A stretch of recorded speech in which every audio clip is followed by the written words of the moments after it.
The lesson outcome for this video is, I can graph parabolas by finding the x-intercepts, using undoing, and the vertex. So once again, this is a similar lesson as we have seen in the past, so we're going to be able to put all the pieces together here. We see that this is a quadratic equation because there is an x squared term. We have our table and our graph, our coordinate plane.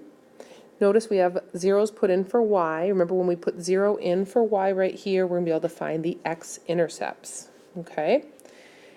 Since this equation is in vertex form, we'll be using the undoing process to do that. And then this last row here in our table is that we are going to use our method of finding the vertex that we've learned in previous lessons. So putting it all together in this example, and we'll just do this one example and we'll be ready to practice in class. So to start with, we are going to, like I mentioned, put a 0 in for y. So we have 0 equals 0.5 times x plus 3 squared minus 2.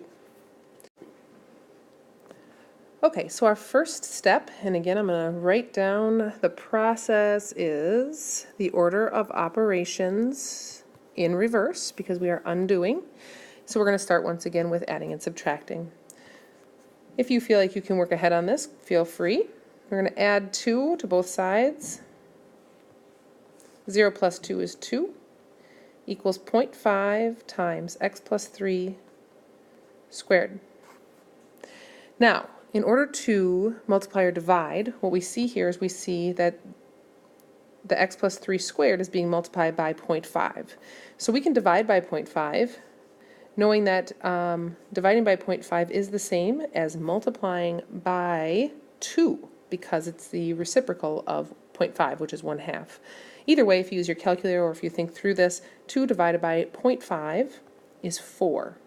It is not 1, so make sure you didn't divide by 2. Okay, we divided by 1/2. So 4 equals x plus 3 squared.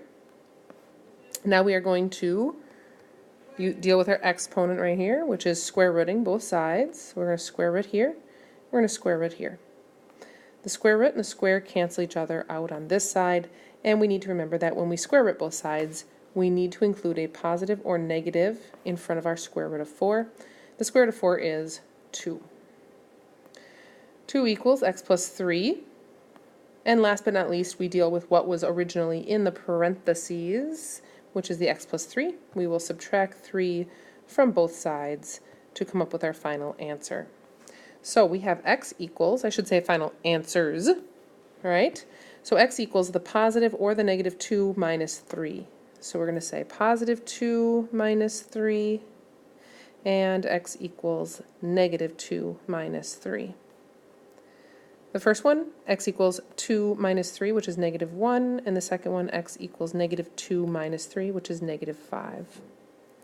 We have our two x-intercepts, negative 1 and negative 5. When we plug 0 in for y, we find our x-intercepts. Go ahead and plot a point at negative 1 and at negative 5 for our x-intercepts. Now remember, if we want to find the vertex of this parabola, that's the point we're going to find right here.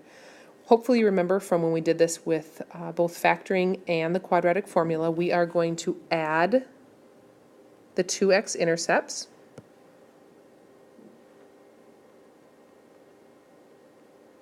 And divide by 2.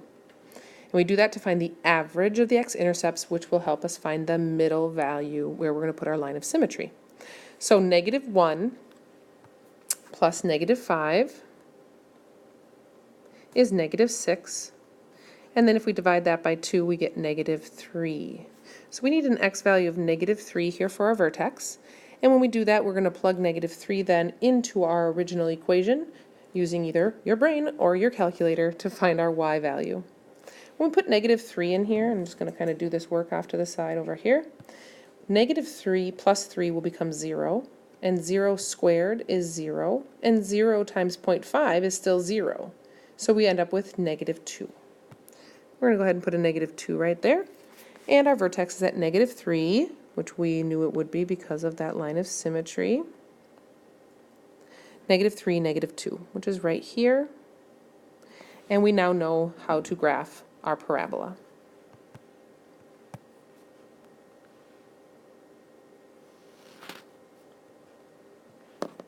That's all.